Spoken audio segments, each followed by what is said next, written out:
어제 그리고 그저께 전화를 많이 받았습니다.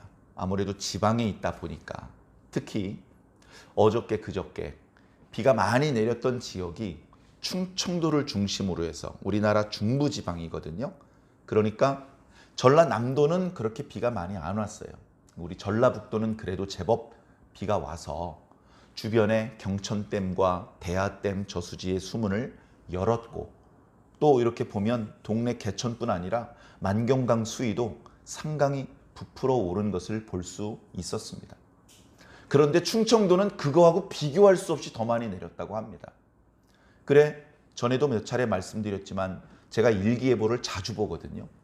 보니까 정체전선이라고 합니다. 장마전선이 올라갔다 내려갔다 해야 되는데 충청도에 딱 걸려서 그냥 멈춰 있는 겁니다. 계속해서 이쪽에서 저쪽에서 바람이 불어오고 계속해서 수증기가 공급되는데 정작 비가 내리는 지역은 계속 그 자리인 것이죠. 태풍도 아닌데 막 바람이 많이 불어서 피해를 본 것은 아닌데 계속 비가 내리는 겁니다. 그러다 보니 여기저기서 좀 문제가 생기는데 전화를 많이 받았습니다. 또 문자도 많이 받았습니다. 비가 많이 오고 있는데 별 문제 없습니까? 예, 목사님 아시잖아요. 저희 교회 2층이에요. 저희 교회가 2층인데요. 건물이 아무래도 좀 건축한 지 좀 돼서 그런지 지붕에 이렇게 방수에 문제가 생겨서 오늘 아침에 치웠습니다만 물방울이 똑똑 떨어지고 그랬습니다. 다 말랐습니다. 그리고 이제 사는 집도 뭐 그렇게 별 문제가 없다고 안심을 시켜드렸는데 경우에 따라서 비가 오니까 창틀에서 물이 막 쏟아져 들어와요. 뭐 그런 경우도 있고 크고 작은 피해가 있을 수 있습니다. 저희 교회는 다행스럽게 그런 경우가 아니지만 이제 지하, 반지하 또 뭐 경우에 따라서는 지하 2층, 3층에 교회가 있는 경우도 있어요. 그래서 건물이 방수를 잘 했다 하더라도 이상하게 습기가 많이 들어오고 그 습기가 빠져나가지 않고 벽에 물방울로 맺히고 그걸 열심히 닦았는데 또 맺혀져 있고 비가 다 그쳐서 바깥엔 다 고실고실해졌는데 그 지하는 아직도 눅눅하고 재빨리 환기를 시키지 않았더니 냄새가 나고 탁이 나고 그런 경우도 많이 보았습니다.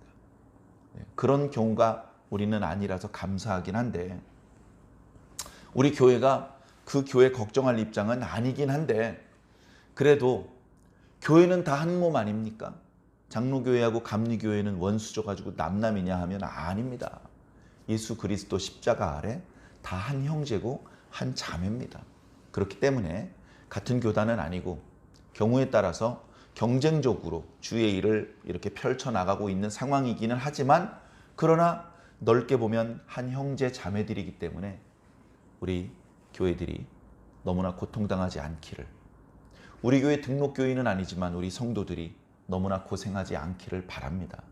성도가 아니면 어떻습니까? 우리 대한민국 국민들이 고생당하지 않기를 바라는 마음을 우리 그리스도인들이 품는 것이 뭐가 잘못됐겠습니까?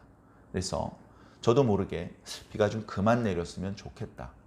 피해가 많이 발생되지 않았으면 좋겠다. 다행히 집중호우는 아닌 것 같으니까 물이 잘 빠져나가서 빨리 좀 위험스러운 상황이 지나갔으면 좋겠다. 또 뭐 이제 태풍 같은 게 앞으로 올 수도 있잖아요. 그런 경우에 문제가 되지 않도록 미리미리 이번 이렇게 장마를 통해서 좀 위험한 부분을 발견하고 빨리 보수를 했으면 좋겠다. 큰 사고를 막았으면 좋겠다. 이제 그런 마음이 들었고 그런 마음으로 기도를 했습니다. 사랑하는 성도 여러분, 이렇게 표정을 보니까 괜찮은 것 같습니다. 막 이렇게 그 물에 빠진 생쥐처럼 교회 오지는 않으셨네요. 감사합니다. 우리는요 그냥 다 좋은 일이 있으면 하나님께 감사하는 거예요. 제가 옛날에 창세기 읽을 때 아주 어렸을 때입니다. 그 중고등학생 때.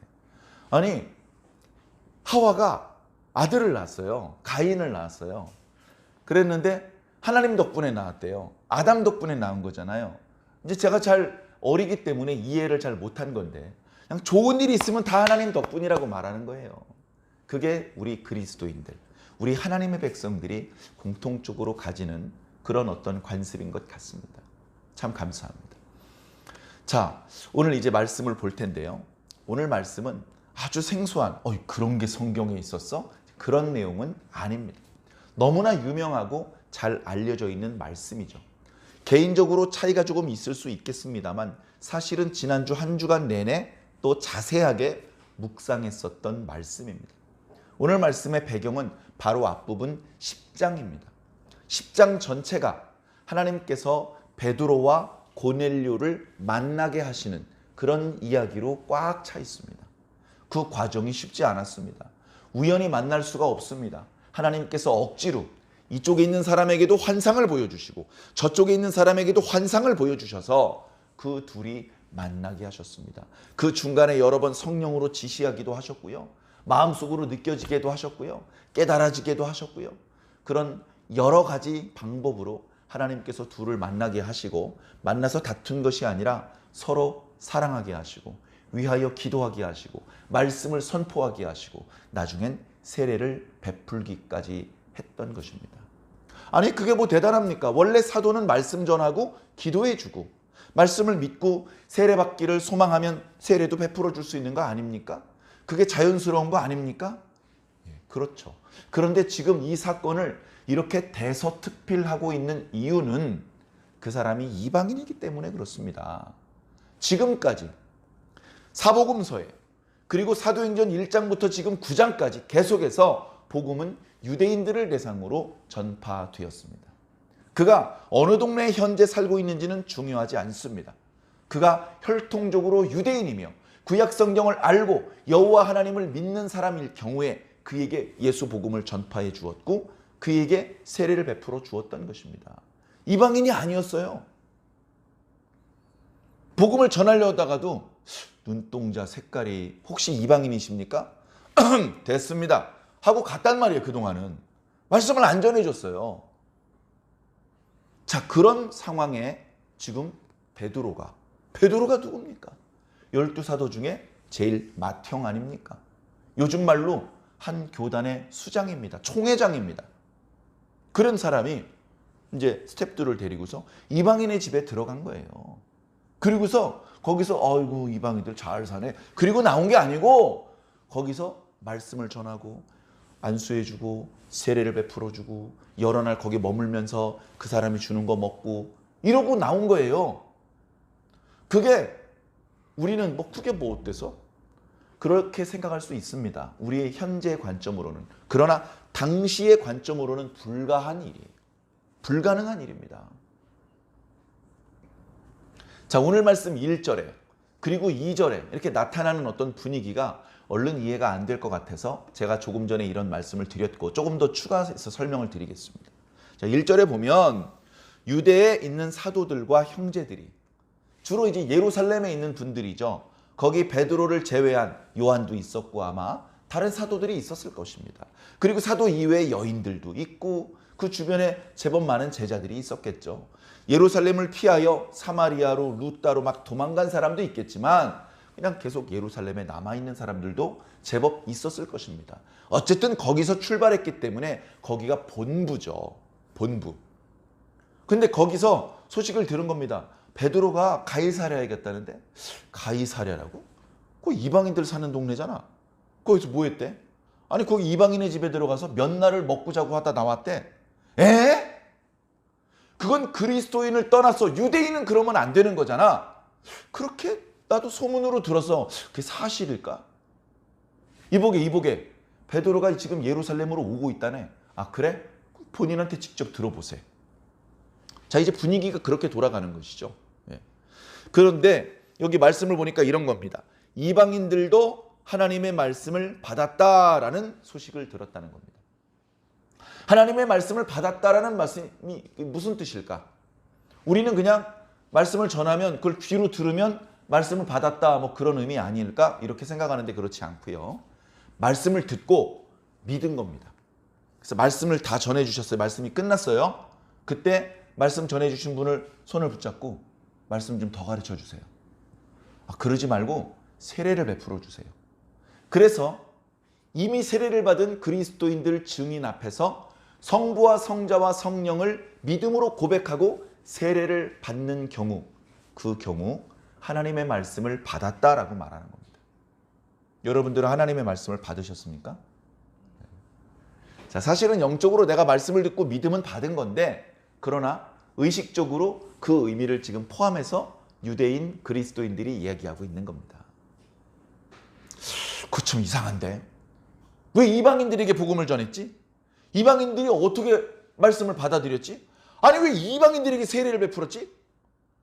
이상하네. 누가 그랬대? 뭘 모르는 신출내기가 그랬지? 아니 베드로가 그랬대.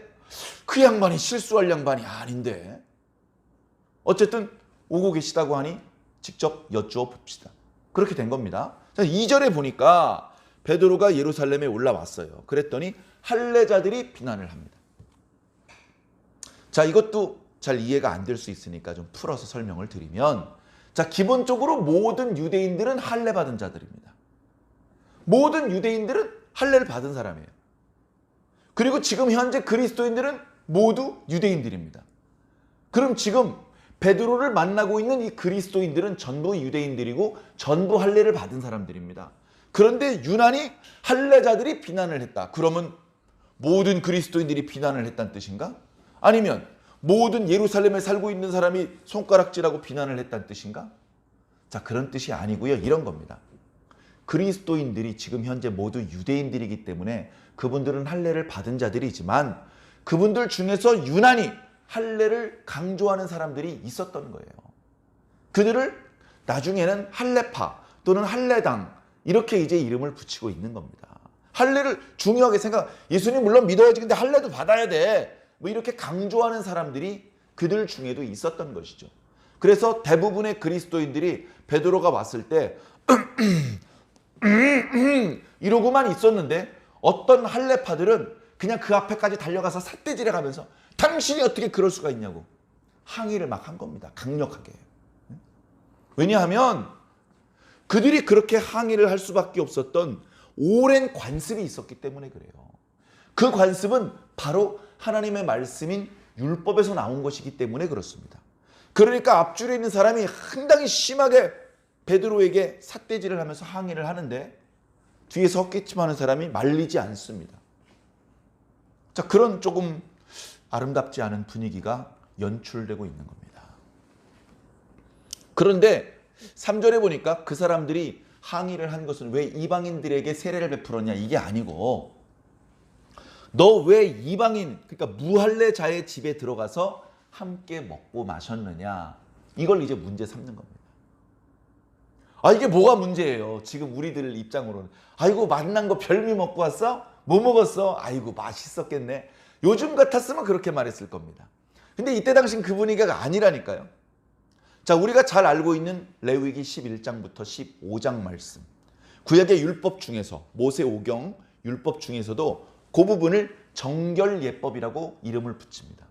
정결 규례가 꽉 차 있어요.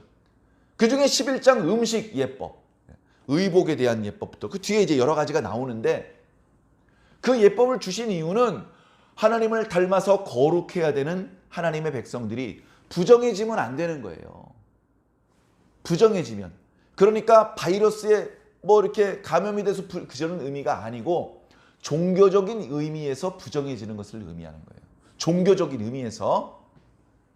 그래 종교적인 의미에서 부정해지지 않기 위해서는 이런 음식은 먹지 마라. 이런 의복은 입지 마라.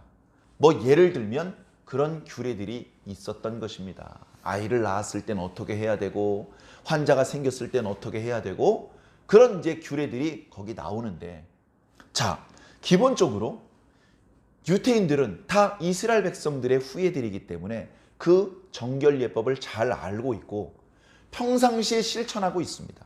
평상시에. 그리고 누가 실수를 하면 단박에 드러나요. 다 잘하고 있으니까 조심스럽게. 옆에서 가르쳐줍니다. 너 조심해. 너 손 씻고 와. 너 한 번 더 손 씻어.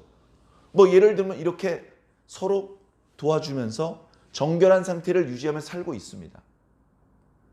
자, 그런데 문제는 이방인들은 그 정결 규례를 몰라요. 그러니까 이방인들은 기본적으로 부정한 상태일 수밖에 없습니다. 종교적으로 보았을 때. 자, 그렇다고 이방인들하고 돈 거래도 안 하고 일절 상종을 안 하고 지낼 수는 없어요. 자, 그래서 이방인들과 상종을 합니다. 그러다 보면 같이 밥을 먹을 수도 있어요. 요즘은 너희 집도 아니고 우리 집도 아니고 식당에서 만나자 이럴 수 있는데, 이때 당시만 해도 그렇게 일반인들에게 음식을 돈 받고 파는 그런 식당이 일반화되지 않은 시대예요. 그러니까 끼니 때가 되면 니네 집 아니면 우리 집으로 가야 되는 겁니다.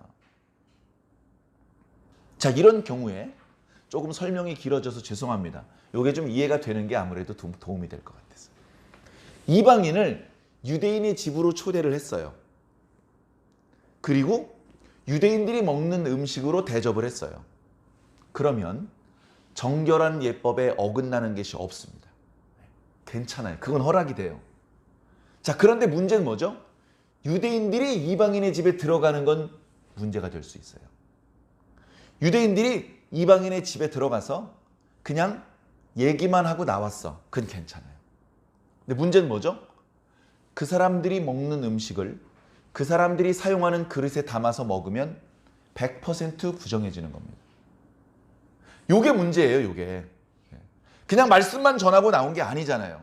우리가 어저께도 말씀을 묵상을 했지만 고넬료와 이 사람들이 성령도 받았지, 세례도 받았지, 말씀에 감동받았지, 베드로를 붙잡는 겁니다. 선생님, 어떻게 그냥 가시려고 그럽니까? 며칠 더 계십시오. 며칠 더 말씀을 가르쳐 주십시오. 그 며칠 더 있었는데 음식 주는 걸 안 먹었겠어요? 이거 뭘로 만든 겁니까? 무슨 재료로 만든 겁니까? 아, 이건 먹을 수 없습니까?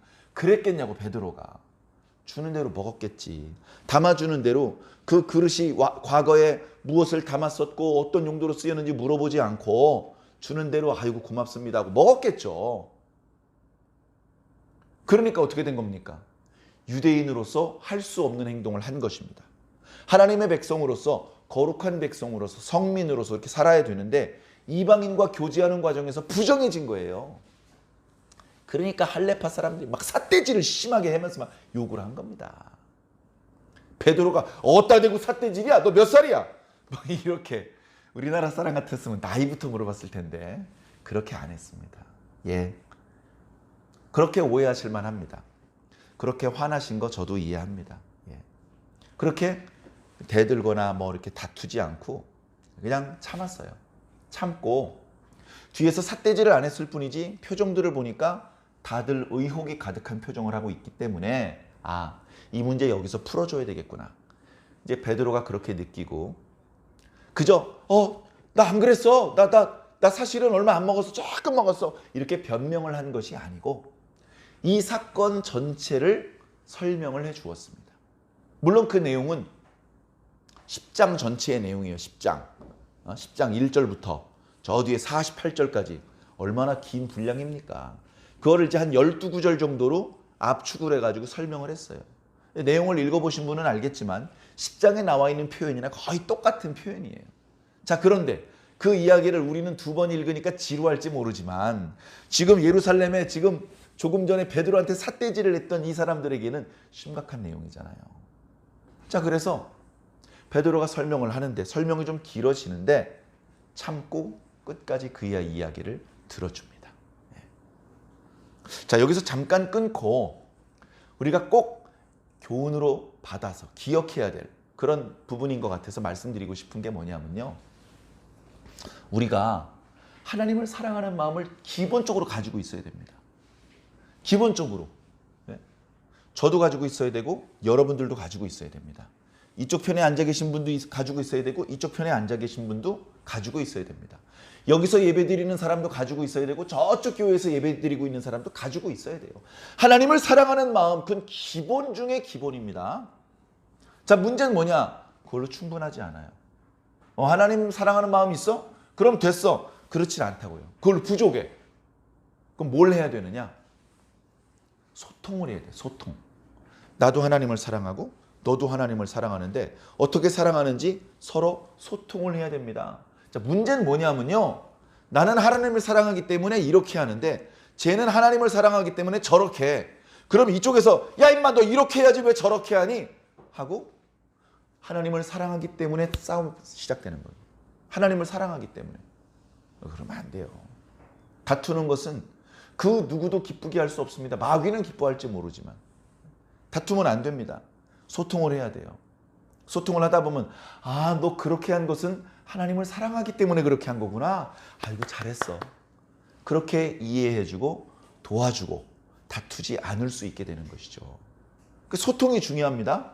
자, 소통을 하려다 보면 대화를 해야 돼요. 주먹으로 소통하면 안 됩니다. 말로 소통을 해야 되는데 문제는 뭐냐? 상대방의 말을 안 들어주려는 게 문제예요. 네? 저쪽에서는 억울하니까 자신의 입장을 소명해주고 싶어요.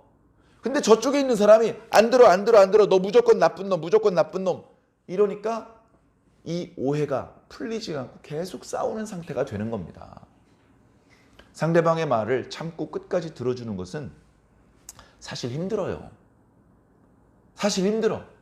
내가 말을 하고 싶지 말을 듣는 건 힘들어요. 말이 길어지면 더 힘들어지고요. 발음이 부정확해지고 또 뭐 내가 알아들을 수 없는 그런 단어를 쓰고 그럼 짜증납니다. 근데 조금 더 참으셔야 돼요. 끝까지 들어주셔야 됩니다. 몇 마디 듣다 보면 무슨 얘기 하는지 금방 알 것 같잖아요. 그 얘기 하면서 상대 이야기 끊지 말고 좀 답답하지만 좀 기다려 주셔야 됩니다. 오늘 모여있는 사람은 조금 전까지는 막 베드로를 비난했는지 모르지만 제가 설명드리겠습니다 하면서 베드로가 상황 설명을 하자 더 이상 삿대질을 하거나 막 소리를 지르거나 하지 않고 묵묵히 베드로가 하는 이야기를 끝까지 들어줬어요. 끝까지 들어줬습니다.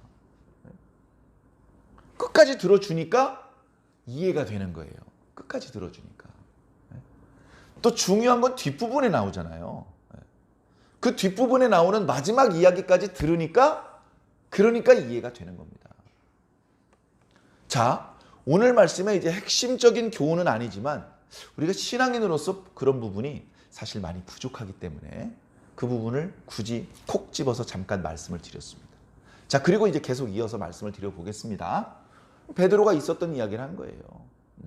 제가 요바에 있었는데 기도하고 있었습니다. 근데 환상 중에 주님께서 뭔가 보여주시더라고요. 보자기 같이 생긴 그릇이 하늘로부터 내려오는데 거기 여러 짐승들이 있더라고요. 주님께서 이걸 왜 보여주시나 그렇게 생각하고 있을 때 음성이 들리는데 베드로야 요거 잡아서 먹어라 그렇게 말씀하시더라고요. 제가 자세히 보니까 그 중에는 율법에서 먹으면 안 된다고 금지시킨 그런 짐승들도 있는 걸 보았습니다. 그래서 제가 주님께 참 죄송했지만 주님 그럴 수 없습니다. 저는 지금까지 속되거나 깨끗하지 않은 것을 입에 먹은 적이 없습니다 라고 말씀을 드렸습니다. 그랬더니 여기저기서 어이구 잘했네. 당연히 그렇게 하셨어야지. 이제 그런 소리가 조그맣게 들리는 것 같아요. 근데 베드로가 계속 이어서 얘기합니다. 그런데 말입니다. 두 번째 음성이 들리더라고요. 사람들이 하던 말을 멈추고 두 번째 주님의 음성이 뭔가 들었습니다. 두 번째 음성은요, 이런 거였습니다. 하나님께서 깨끗하게 하신 것을 너희들이 더럽다고 말하지 마라. 그렇게 말씀하시더라고요. 그리고는 똑같은 환상을 두 번 더 보았습니다. 세 번이나 본 것이죠. 세 번이나 같은 환상을 보여주신 것을 보니 하나님의 결심은 확고하신데 그 의미가 무엇인지 제가 잘 알 수가 없었습니다. 그래서 기도가 마치고서도 그 자리를 털고 일어나지 못하고 계속해서 그 환상의 의미를 생각하고 있었죠. 그런데 밖에서 똑똑똑 노크 소리가 들리는 겁니다. 나가보니 세 사람이 저를 초청하는 그런 이야기였습니다. 그래서 그 사람들과 함께 저를 초대한 사람의 집에 갔습니다. 거기가 가이사라였습니다. 그리고 저를 초대했던 사람은 로마의 백부장이었습니다. 고넬료란 사람이었습니다. 그래서 당신은 이방인으로서 우리가 이렇게 서로 교제하는 것이 우리 유대인들에게는 금지된 일인 걸 알면서 어찌하여 저를 이렇게 부르셨습니까? 어찌된 사정입니까? 그렇게 물었더니 그 고넬료가 뜻밖의 이야기를 합니다. 뭐라 그러는데요? 아니, 그 고넬료도 하나님께 기도하는, 하나님을 경외하는 사람이더라고요. 그렇습니까? 그런데 그 사람이 간절히 기도했더니 어느 날 주의 천사가 그에게 나타났더랍니다. 그러면서 요바에 있는 저를 초대하면 구원을 얻을 수 있는 말씀을 들을 수 있다. 그런 말씀을 천사가 해주셨대요. 그래서 사람을 보내서 저를 초대했다는 겁니다. 그래서 저는 그런 환상도 보았고 저 고넬료를 만나셨던 그 천사의 말씀도 있고 해서 용기를 내서 그들에게 예수 그리스도의 복음을 전하기 시작했습니다. 아니 근데 말씀을 막 시작하려고 하는데 벌써 그들에게 성령이 내리는 것 아니겠습니까? 그들의 중에 어떤 사람은 방언이 터지기 시작했고 어떤 사람은 하나님의 큰 일을 말하기 시작한 것입니다. 마치 몇 달 전에 우리가 다락방에서 성령 받을 때와 똑같은 현상이 그 이방인들에게서 나타난 것입니다. 저뿐 아니고 요바에서 같이 가이사랴에 갔던 여기 6사람도 똑같은 걸 봤습니다. 봤지? 예, 봤습니다. 저는 그때 예수님께서 하셨던 말씀이 생각납니다. 그 말씀은 사도행전 1장 5절에 있는 말씀입니다. 예수님께서 말씀하셨어요. 요한은 물로 세례를 베풀었지만 너희는 몇 날이 못 되어서 성령으로 세례를 받을 것이다. 그리고 그 말씀의 응답으로 우리가 다락방에서 기도할 때 세례를 받지 않았습니까? 그런데 우리가 받은 성령과 똑같은 성령을 그 이방인들이 받은 겁니다. 이건 제가 한 게 아니에요. 하나님께서 그렇게 하신 거예요.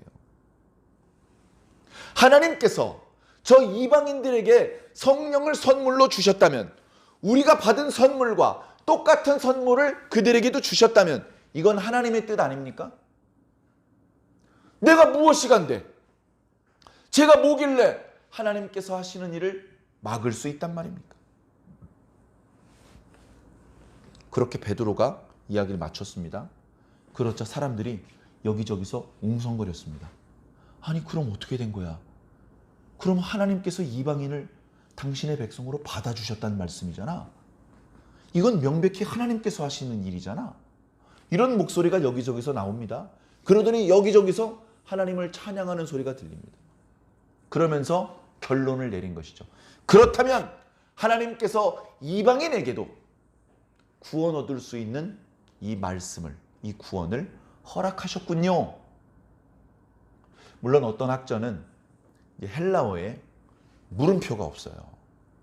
물음표, 그러니까 평서문인지 의문문인지는 이제 앞뒤의 상황을 가지고 이제 봐야 되는 건데 이 말씀을 이제 그러면 하나님께서 이방인에게도 생명 얻는 회개를 주셨도다 이런 의미일 수도 있고 하나님께서 이방인에게도 생명 얻는 회개를 주셨나? 이런 말이 될 수도 있습니다. 어찌 되었건 지금 베드로는 그저 있었던 상황을 쭉 설명을 했고 그 내용을 충분히 이해를 했습니다. 그러다 보니 이제 베드로가 잘못을 했고 베드로에게 삿대질을 하면서 비난을 할 상황은 아니죠. 왜? 베드로를 비난하는 게 아니고 잘못하면 하나님을 비난하는 게 되는 거죠. 하나님, 이방인에게 성령을 주시면 어떡합니까? 이렇게 하나님을 대드는 사람이 되면 안 되잖아요. 그랬기 때문에 이제 비난하던 손가락을 뒤로 감추고 그러면 이것이 하나님의 뜻인가? 이렇게 사람들의 생각이 조금씩 바뀌기 시작했다는 겁니다. 자, 오늘은 하나님의 뜻을 깨닫는 모습에 대해서 한번 생각해 봤으면 좋겠습니다. 자, 하나님의 뜻. 이게 중요합니다. 하나님의 뜻이 중요해요. 내 뜻이 중요한 게 아닙니다. 네?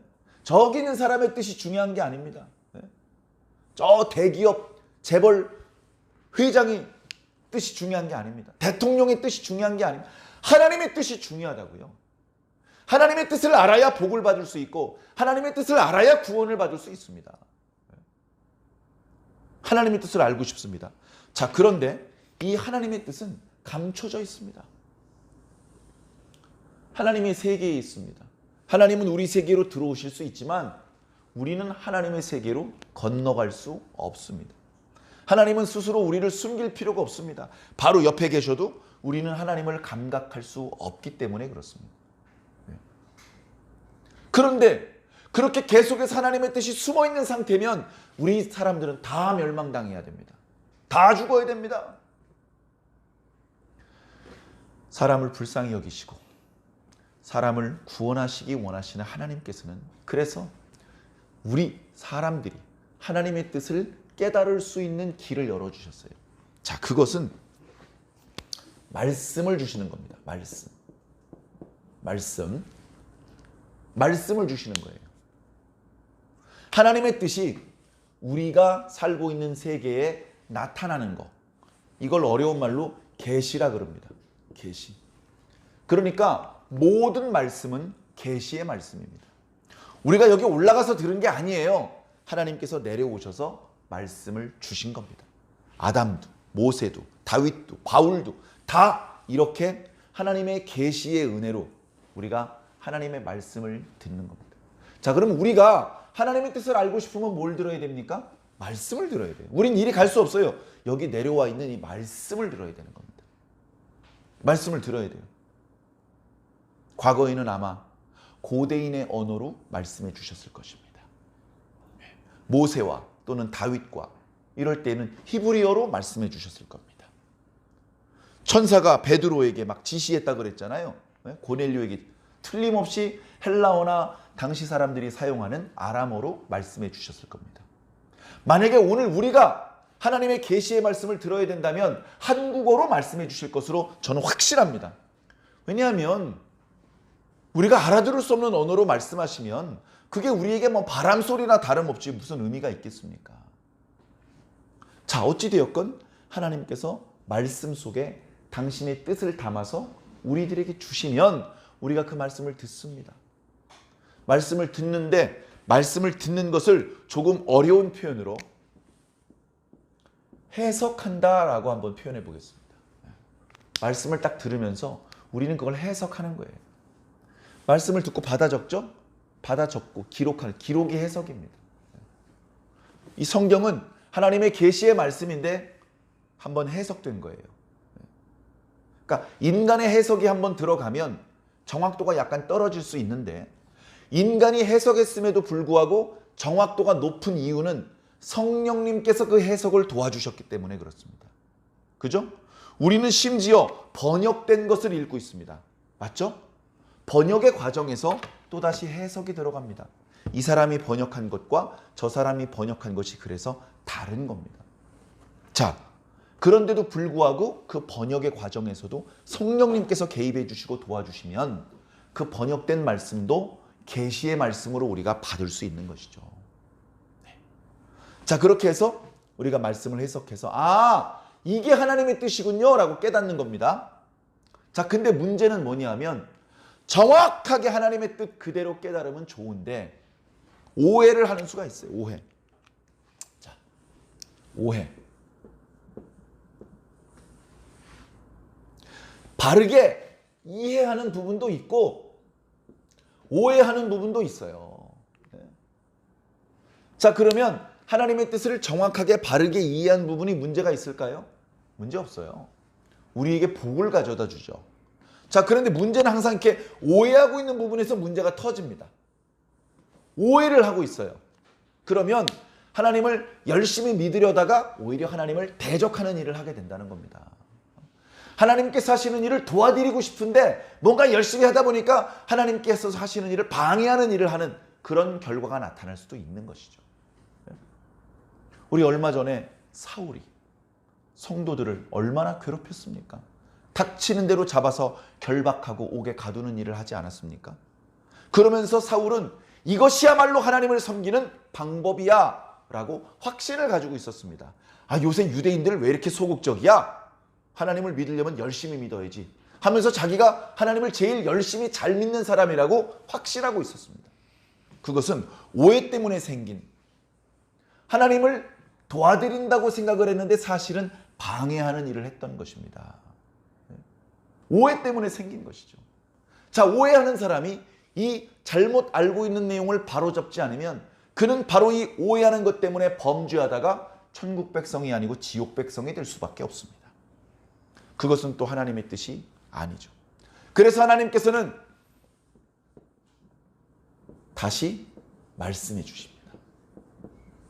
다시 말씀해 주시는 거예요. 다시 말씀해 주시면 우린 또 해석합니다. 해석하면서 이거 오해였구나. 이거 버리고 우리 이해만 하자.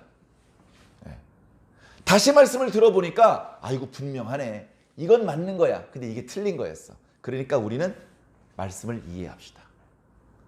조금 발전이 되었죠? 그런데 여기도 또 오해가 포함되어 있어요. 어떡합니까? 어떡합니까? 네. 여러분, 우리가 사도행전을 읽으니까요. 사울이 오해를 하고 있었어요. 맞죠? 사울이 오해를 하고 있었어요. 예수를 나쁜 놈이라고 생각을 했는데 보니까 예수가 하나님의 아들이네. 오해를 해도 엄청 크게 오해를 했었어요.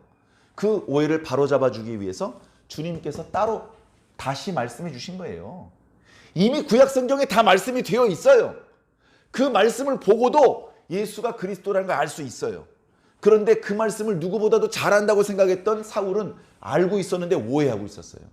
그러니까 똑같은 율법의 말씀을 읽고 예수님을 메시아로 인정한 것이 아니라 죽이는 거예요. 그런데 다시 말씀해 주니까 아, 그게 아니었구나. 예수가 그리스도구나 깨달은 거예요. 그죠? 자, 그런데 계속해서 말씀을 읽다 보니까 사울만 오해하고 있는 게 아니에요. 베드로도 오해하고 있었고요. 모든 그리스도인들이 오해하고 있었어요. 뭐요? 구원은 유대인들만의 것이라고 생각을 하고 있었어요. 그렇죠. 이해를 했어. 이해를. 그리스도는 나사렛 예수 청년 뭐 그게 아니고 하나님의 아들인 걸 이해를 했어. 근데 유대인들만 그 복을 받는 거라는 오해를 가지고 있었어요. 그러니까 어떻게 합니까? 또다시 말씀을 주시는 거예요. 말씀. 네. 또다시 말씀해 주시고 또 말씀해 주시고 네. 또 말씀해 주시는 거예요. 베드로에게 환상을 보여주셨죠. 고넬료에게 말씀을 해주셨죠. 베드로가 먼저 이 오해가 깨졌어요. 다시 말씀을 듣고 그것을 해석을 해봅니다. 해석. 환상을 보여주셨는데 부정한 걸 먹으래. 그래서 못 먹는다고 말씀드렸더니 하나님께서 깨끗해 하셨으니까 먹어도 된대. 그 말씀의 의미가 뭐겠어? 우리가 그동안 이방인들을 부정한 종자들이라고 생각을 하고 상종을 피해왔었는데 그게 아니다. 하나님은 그 이방인들도 여전히 사랑하시고 불쌍히 여기시고 그 이방인들도 당신의 백성으로 받아들이고 계시며 그 이방인들에게도 예수 복음이 전파되기를 원하신다. 그런 말씀을 주시는 거예요. 그 환상을 보고 해석을 하는 거죠. 그리고서 베드로는 이제 깨달았어요. 이방인들에게 복음 전합니다. 이방인들이 성령 받은 걸 자기 두 눈으로 똑똑히 봤거든요. 그렇게 조금씩 사람들의 또 다른 오해가 불식되고 또 하나님의 뜻을 온전히 이해를 하게 되는 것이죠. 이렇게 우리는 끊임없이 하나님의 말씀을 들으면서 우리들의 오해를 씻어나가야 됩니다. 씻어나가야 돼요. 자, 여기서 중요한 건 뭐냐면요.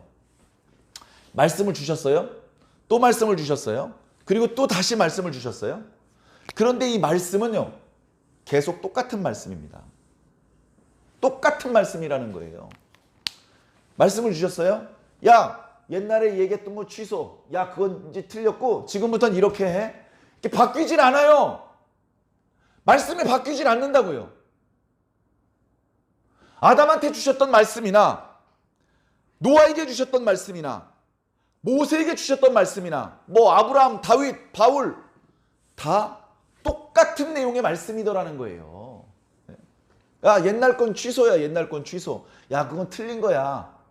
야, 옛날 건 잊어버려. 자, 지금부터 내가 하는 말만 진짜야? 하나님께서 그렇게 말씀하시는 분이 아니라는 거예요. 지금 다시 말씀하셨고 또 다시 말씀하시고 또 새롭게 말씀하시는데 이 말씀을 잘 들어보니까 옛날에 이미 하셨던 말씀이에요. 옛날에 이미 주셨던 말씀하고 그 흐름이 달라지지 않았단 말이에요. 그냥 우리가 잘못 해석해서 오해하고 있었던 것뿐인 거예요. 자꾸 오해를 하니까 더 부언해 주시고 더 첨언해 주시고 더 설명해 주시고 또 비유를 베풀어 주시고 예를 들어 주시고 환상을 보여주시고 여러 가지 방법으로 하나님의 말씀을 하나님의 뜻을 입체적으로 보여주시는 거죠. 입체적으로. 그래서 더 정확하게 하나님의 뜻을 깨닫게 하시려고 말씀을 그렇게 주시는 거예요. 지금 제가 강단에서 하나님의 말씀을 선포하고 있습니다. 저만 선포하나요? 우리나라의 전 세계의 모든 교회에서 강단마다 하나님의 말씀이 예수 복음이 선포되고 있을 겁니다. 그 말씀, 그 목사님이 전날 밤 처음 들은 말씀입니까? 지금까지 한 번도 선포된 적이 없는 지금까지 한 번도 공개된 적이 없는 하나님의 말씀, 따끈따끈한 신상품, 그 목사님이 계시받고 선포하는 겁니까? 아니에요. 아니라고요. 이미 성경에 있는 말씀, 그거 선포하는 거예요. 그렇게 선포를 하는데도 어이구 내가 오해하고 있었네? 자기가 잘못 해석하고 있었던 부분이 발견되는 겁니다. 우리는 이렇게 우리 자신의 순도를 높여가야 돼요. 금이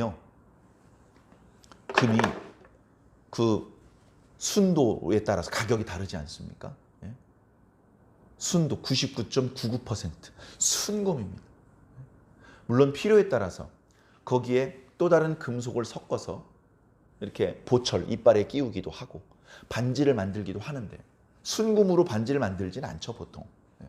그러나 순도가 높을수록 가격이 비싼 겁니다. 자, 우린 영적으로 어떤 사람이 되어야 되냐면 순도 높은 그리스도인이 되어야 돼요. 그리스도인들도 순도 100%짜리 그리스도인이 있고 순도 50%짜리 그리스도인들 있을 수 있는 겁니다. 순도 50%짜리 그리스도인은 뭐냐 하면 절반은 하나님의 뜻을 알고 있는데 절반은 엉뚱한 생각을 가지고 있는 거예요. 절반은 하나님을 믿고 있는데 절반은 돈을 의지하고 있는 겁니다.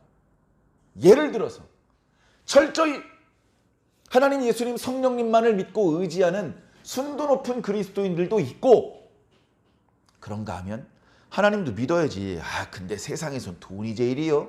이런 생각을 가지고 있는 성도도 있을 수 있다. 그렇다면 만약에 그런 상황이라면 그분은 죄송하지만 순도 100%짜리 그리스도인은 아니다. 순도 90%는 아닌 거죠.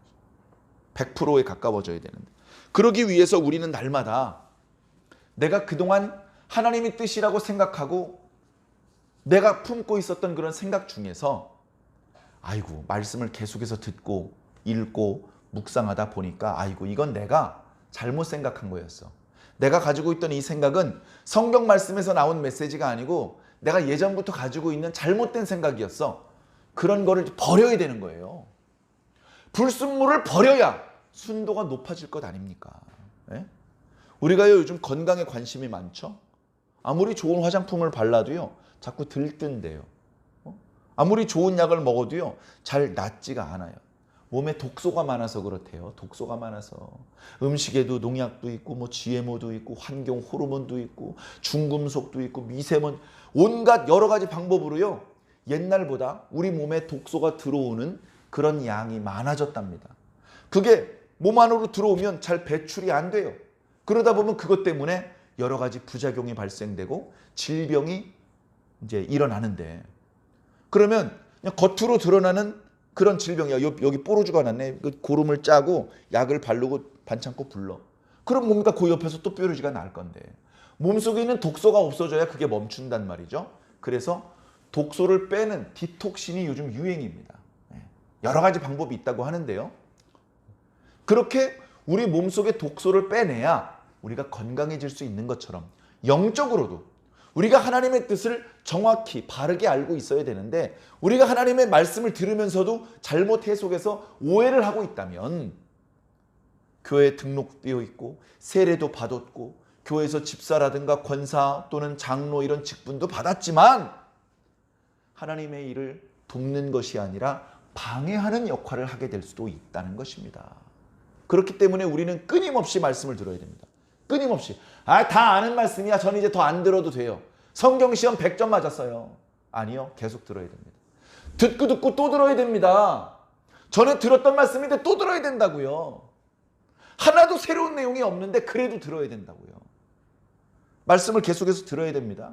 그리고 그 말씀이라는 거울 앞에서 자신에게 혹시라도 묻어있는 이 이물질, 내가 잘못 생각하고 있는 것, 이런 것들을 발견해야 됩니다. 이 부분은 내가 잘못 생각했구나. 하나님이 이방인을 향해서 저렇게 성령도 풀어주시고 이방인들도 불쌍히 여기시고 그들도 당신의 백성으로 받아들여 주시는데 내가 누구길래 하나님께서 하시는 일을 막겠느냐. 하나님께서 이방인 구원하기를 원하시면 내가 그걸 도와드리는 일을 해야지 내가 그걸 막는 일을 하면 안 되지. 그렇게 생각을 고쳐먹어야 된다는 겁니다. 이거를 이렇게 생각을 고쳐먹는 것을요, 개혁이라고 합니다. 개혁. 개혁. 교회는 날마다 개혁돼야 됩니다. 16세기에 종교 개혁이 일어났죠. 그 개혁이 일어나기 전에 종교가 없었던 것이 아닙니다. 하나님의 말씀이 없었던 것이 아닙니다. 잘못된 해석으로 하나님의 말씀을 우리가 지금 읽는 것과 똑같은 말씀을 읽으면서도 잘못된 방법으로 신앙을 하고 있었던 거예요. 그걸 어떤 사람들이 깨달은 겁니다. 예를 들면 루터가 깨달았고 칼빈이 깨달았습니다. 그래서 더 성경적인 뜻은 이거다. 하나님의 뜻의 올바른 해석은 이거다라고 선포를 한 겁니다. 그랬더니 이렇게 해석하는 사람과 이렇게 해석하는 사람 사이에 갈등이 생기는 거죠. 갈등이. 그래서 종교 개혁이 일어났습니다. 우리 옛날에 하던 대로 할래. 했던 사람들은 그대로 남고, 우린 새로운 방법으로 하나님을 섬길래. 그랬던 사람은 또 이렇게 달라진 겁니다. 그리고 계속해서 교회는 개혁되어야 되는 것이죠. 영원토록 동일하신 하나님의 말씀 앞에 우린 동일하지 못하잖아요. 우린 불완전하잖아요. 그러니까 계속해서 완전하신 하나님을 보고 그것을 기준으로 내가 자꾸 거기다 맞춰 나가야 되는 거예요. 그래서요, 저희 교단의 이름도 개혁총연입니다. 개혁. 개혁이라는 단어가 교단의 이름에 들어간 이유가 그거예요. 우리는 말씀을 중심으로, 말씀을 따라간다. 내가 중심이 아니라 말씀을 중심이다. 우리는 뭐가 됐든지 말씀에 위배된 것이 있으면 개혁해낼 것이다. 버릴 것이다. 우리 말씀만 붙잡을 것이다. 예수님만 붙잡을 것이다. 그런 의미를 담아서 교단의 이름을 개혁 총연이라고 붙인 것입니다. 교단의 이름이 그랬다서가 아니라 우리 그리스도인들은 그렇게 날마다 개혁해야 됩니다.